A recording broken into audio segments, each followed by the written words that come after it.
You are listening to the Nightline Sports Network, brought to you by Travis Dever and the Dever team, 386-690-1636. Welcome to the AAC Report, only on the Nightline Sports Network. I'm Jeff Allen. Thank you so much for listening. Coming up, we'll recap last week's action and get you prepped for this week's contest, including our Spotlight Game of the Week. Number 20, Cincinnati visiting UCF. Jason Beede, the UCF beat writer for the Orlando Sentinel, will join us to talk about that game and more in just a little bit. The scoreboard from this last weekend: Tulsa defeated Temple 27-16. The aforementioned Bearcats staked out a big lead on SMU. The Mustangs rally, but the Bearcats win 29-27. Houston 38, Navy 20. It was Memphis losing to Tulane 38-28 as they remain undefeated in conference. And East Carolina upset UCF 34-13. For this week, speaking of East Carolina, they are at BYU Friday night, 8 o'clock, ESPN2. They have met twice previously and split those two games. East Carolina won the last meeting back in 2017. On Saturday at noon, South Florida at Houston. That will be an 11 o'clock kick in the Lone Star State. ESPN2 will be the network, and the Cougs lead the all-time series 6-2, and were victorious last year 54-42. Temple at Navy, 3:30 on CBS Sports Network. That series tied all-time at 8 wins apiece. Navy victorious last season 38-14. SMU is at Tulsa. That's a 3:30 kick on ESPN+. The Mustangs lead the all-time series 15-13. Tulsa won last year's meeting 34-31. And we'll talk about the big clash on Saturday. Number 20, Cincinnati at UCF. Jason Beede of the Orlando Sentinel covers the Knights, and he will join us to discuss that game when the AAC report continues after this.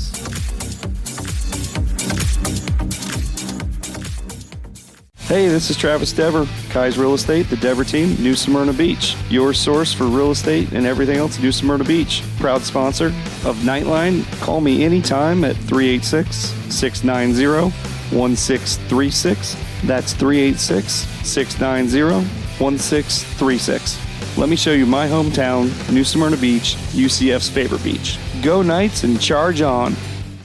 An auto accident can change your life forever. At Chad Barr Law, we are raising the bar on what to expect from your personal injury attorney. Hi, I'm Chad Barr, and I want you to know that our entire team is dedicated to providing you with the representation you deserve in your greatest time of need. If you or a loved one have been injured in an auto accident, call 407-599-9036 for a free consultation or visit chadbarlaw.com. At Chad Barr Law, our clients come to us in need and leave as family. Offices, Altamont Springs.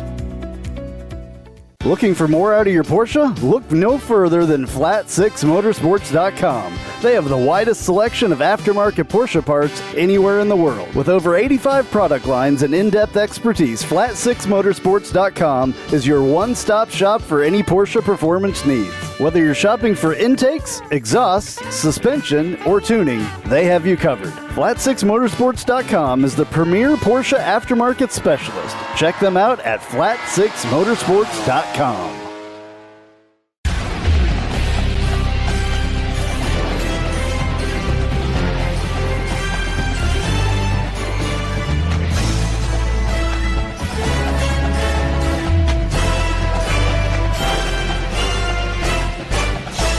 All right, time now to talk about our Spotlight Game of the Week. Number 20, Cincinnati at UCF. Joining us now, Orlando Sentinel UCF beat writer Jason Beede. Jason, it is great to have you on the show.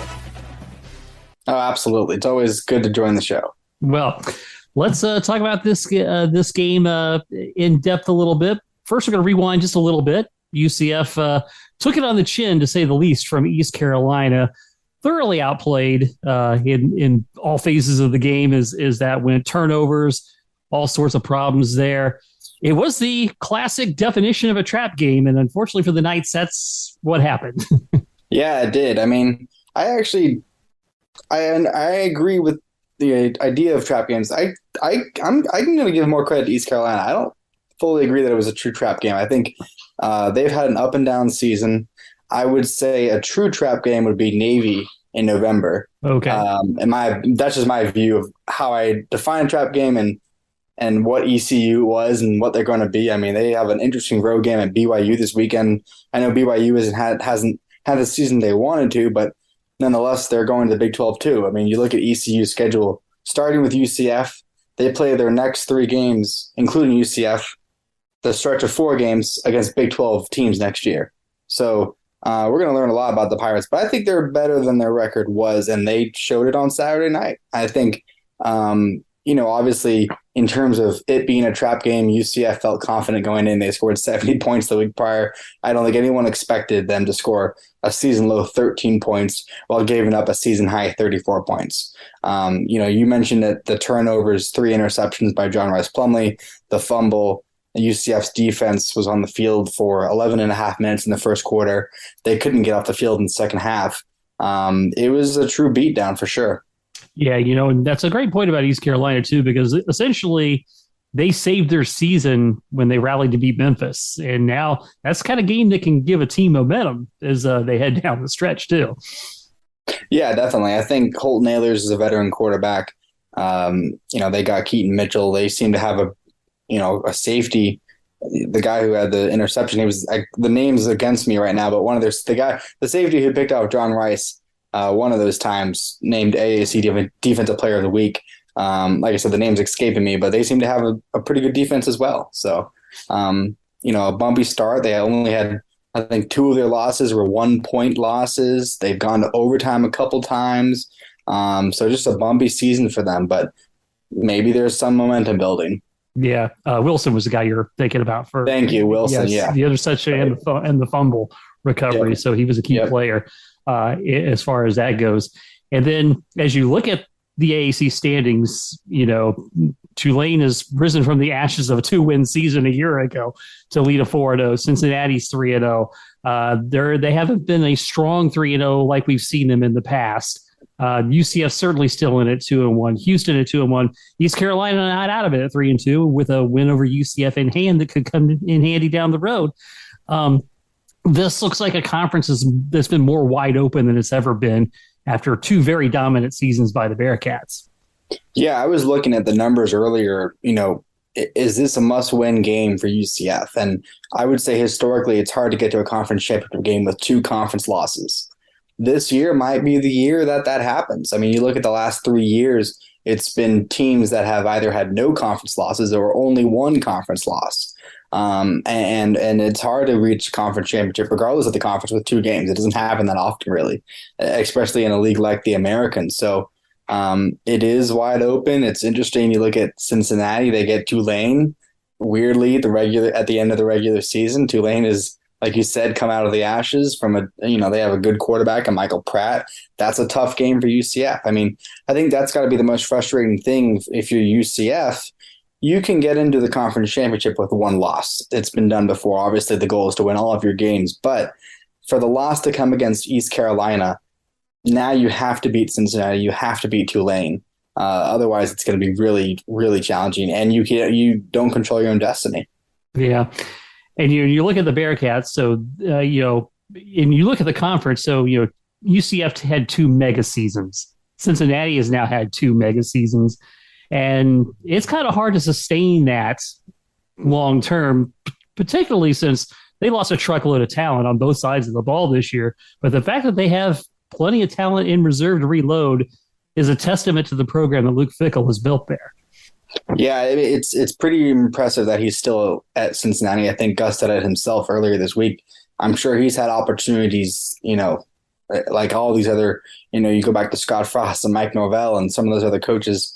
Look at Matt Rule, what his career has become after he left Temple. So I'm sure Luke Fickell, if those guys have had chances and they've taken them, Luke Fickell not taking them and building the program, and I'm going to guess going to the Big 12 helps his decision making moving forward. But it is impressive, and that's what happens when you recruit at a high level, you win consistently, and you have coaching sustainability. You look at UCF's run, 17, 18, 19, and now different coaches, different coordinators, I mean, not just the head coach, but everybody in the building for the most part, besides maybe Manny, is a different person, right? So that impacts a lot of things: how you recruit, how you handle the locker room, how what do you want to do at quarterback. So that's been one big reason is Luke Fickell's tenure has been multiple years, 4 or 5 years, I think, and they've just continued to grow and be more successful as it goes on.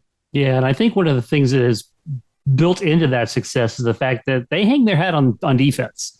And despite losing Marcus Freeman, it's still Luke Fickell's defense. So I think that's a big key to why they've been able to have some sustainability. Yeah, absolutely. I think, defense wins championships, as we all know. That's the old saying, right? So you've seen that jump under Travis Williams at UCF, but it's been consistent at Cincinnati. 22 points a game this season. Of course, you mentioned Marcus Freeman no longer there, Sauce Gardner, Kobe Bryant, some of those other cornerbacks. They had legit NFL talent. Some of those guys are making names for themselves early in their NFL careers. So it is impressive that they've been able to not rebuild, but just reload, really. Yeah. So what do you make of the Knights season so far? 5-2 overall, 2-1 in conference, but there's been a lot of inconsistency that has gone into this season. What would you call the Knights' state of the season so far? Oh, man, inconsistent, I guess, is the word, right? I mean, they are a team that rides and dies with John Rice Plumlee. They have rode him more often than not. I think Gus Malzahn said it multiple times. They're most effective when they're balanced. That means running the football, passing the football.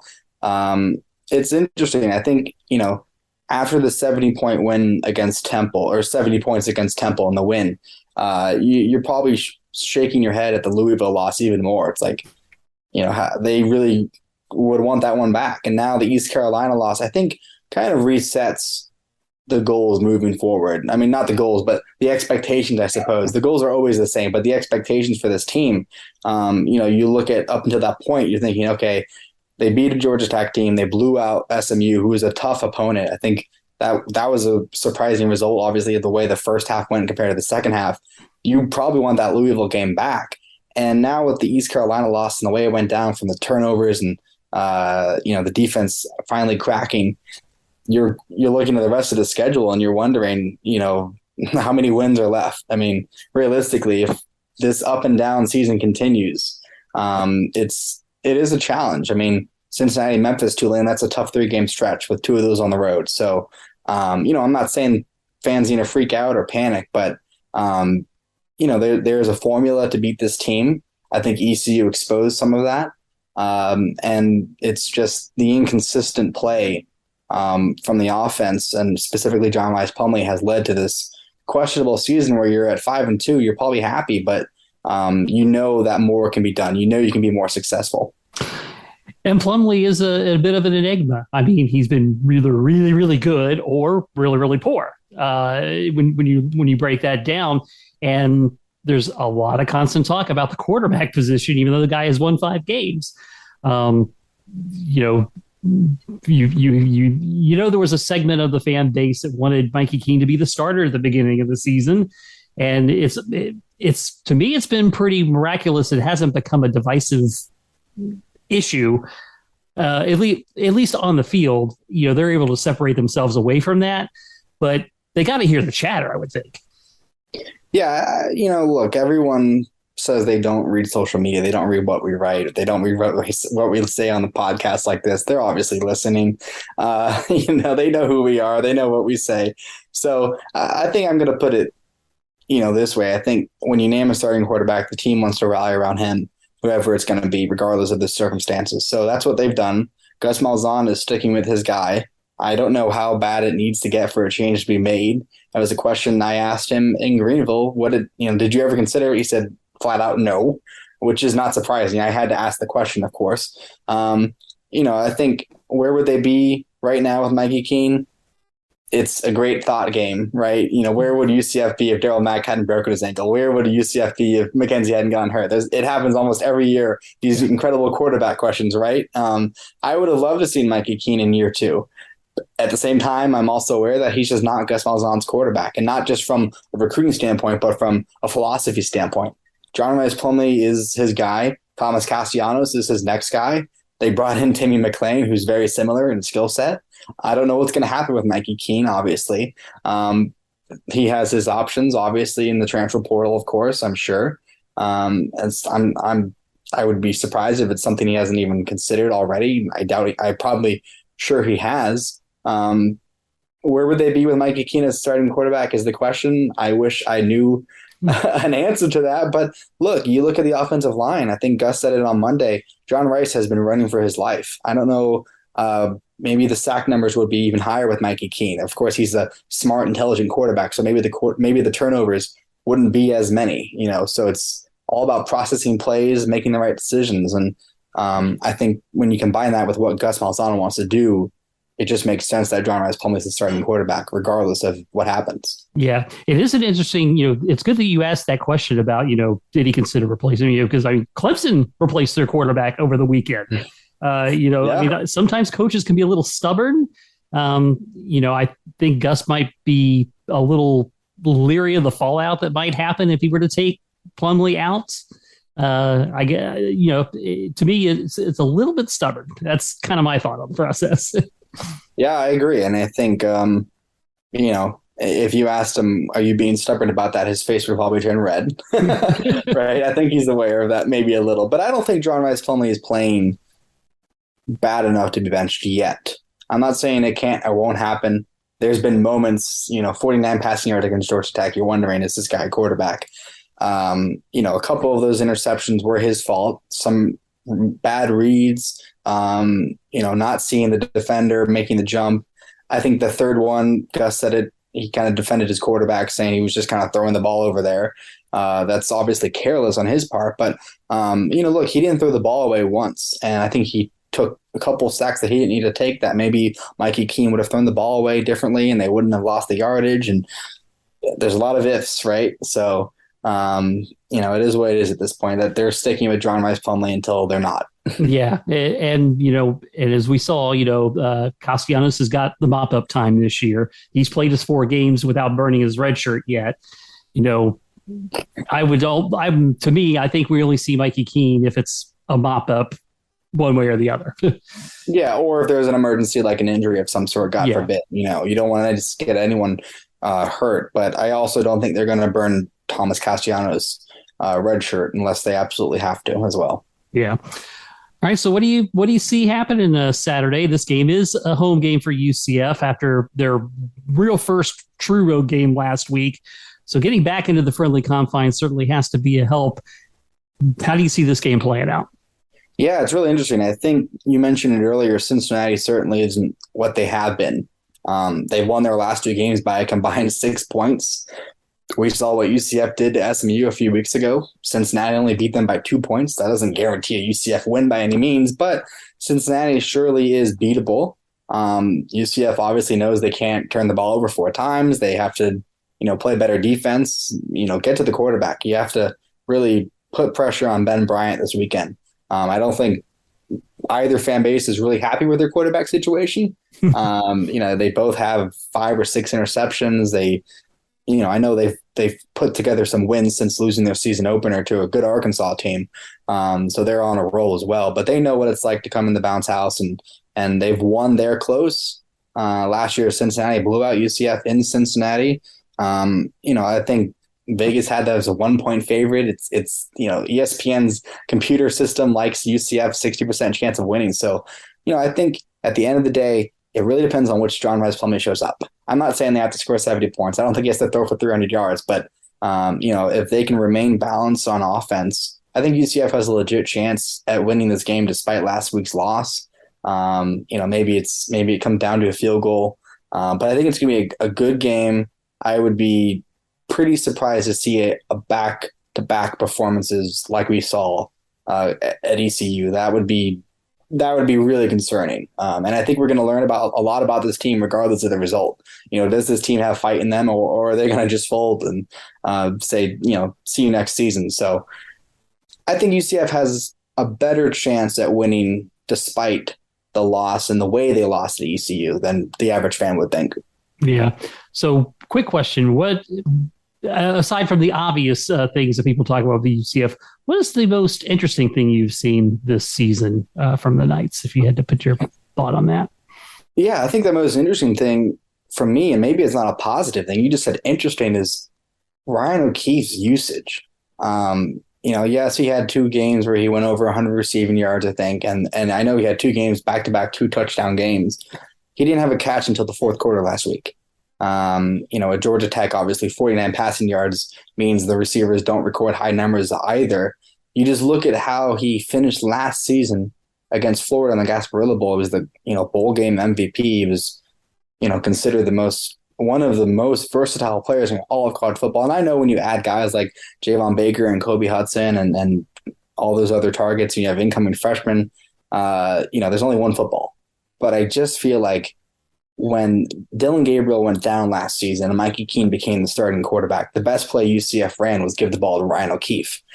And that was because they were limited with a true freshman quarterback. But I think for him, it's just, and I understand now opposing teams know who Ryan O'Keefe is, and they're going to do things to slow him down and not give opportunities to get the ball to him. But I just feel like you have to get creative if you're Gus Malzahn to get the ball to Ryan.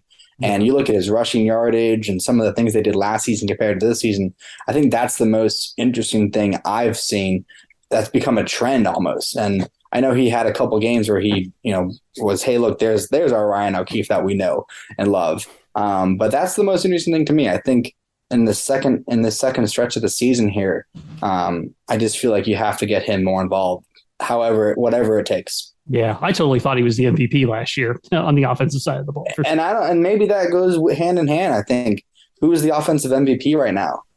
Do they have one? I mean, seriously, do they? Yeah. Bowser has 10 touchdowns, but he certainly hasn't been the Isaiah Bowser we saw last season. I just mentioned what's happened with Ryan O'Keefe. Javon Baker sure seems important, but back-to-back games, limited with ankle injury, and John Rice Plumlee at times has been their MVP, but also at times has been the reason they've lost games. So offensively, they're missing that consistent, every week they're going to be there. And they don't have that right now. And Ryan O'Keefe was that last season. So I think that goes kind of hand in hand. Who's the offensive MVP?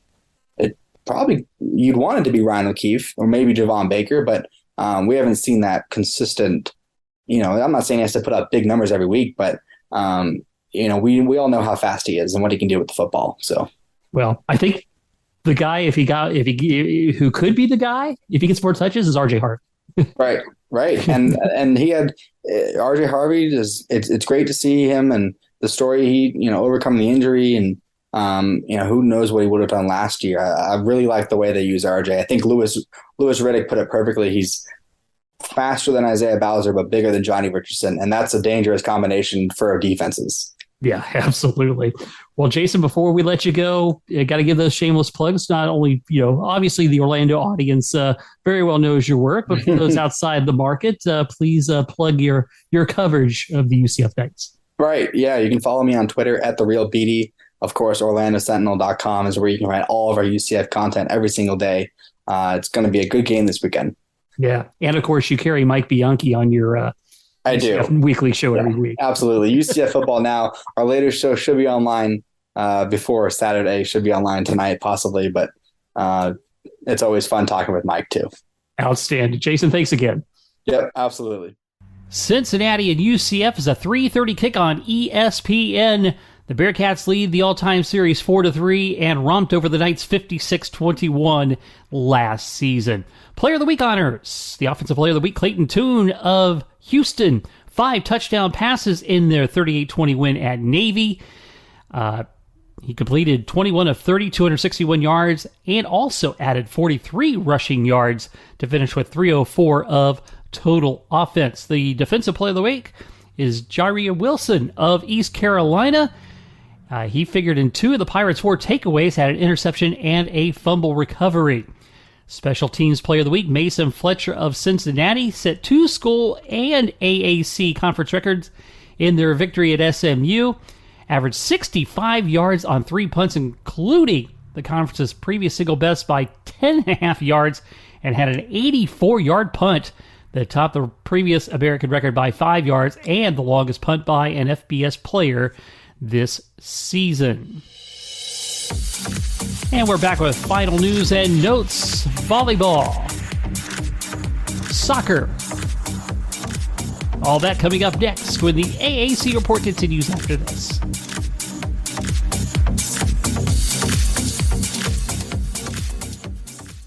If you haven't figured it out yet, I love Tijuana Flats. I would love them even if they weren't a partner with us on the Nightline Sports Network. They have all kinds of great Tex-Mex food, and it's fresh, by the way. Made to order burritos, tacos, enchiladas, chimichangas, quesadillas, bowls, nachos, and taco salads. And if you haven't tried the queso, you are completely missing out. It is the best queso that I've ever had in my life. Absolutely hands down. And the sauce bar that they have, everything from wild to mild in there. Absolutely awesome, awesome stuff. Not only do I love the food at Tijuana Flats, but I love the company, a UCF-born company. And they give back to the community with the Justin Queso Foundation. So head to your local Tijuana Flats. Tex-Mex for everyone.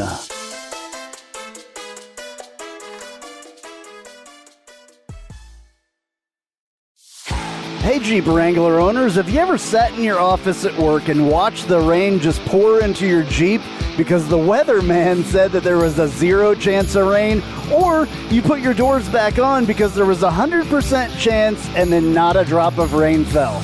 Well, there's a company out there that can help take the worry away and give you the peace of mind to be without your doors. The company's called Life Without Doors. They make waterproof rain curtains and dash covers for Wranglers. Life Without Doors is there to help make the decision to leave the doors at home an easy one. Find out more at lifewithoutdoors.com.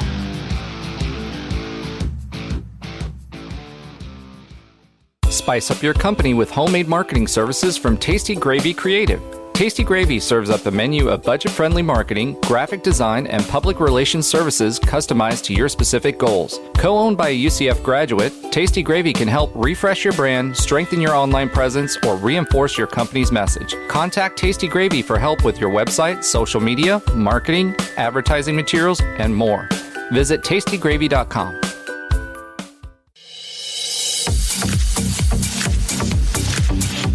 For the first time in conference history, the American has 2 teams ranked in the top 25 of the AVCA coaches poll.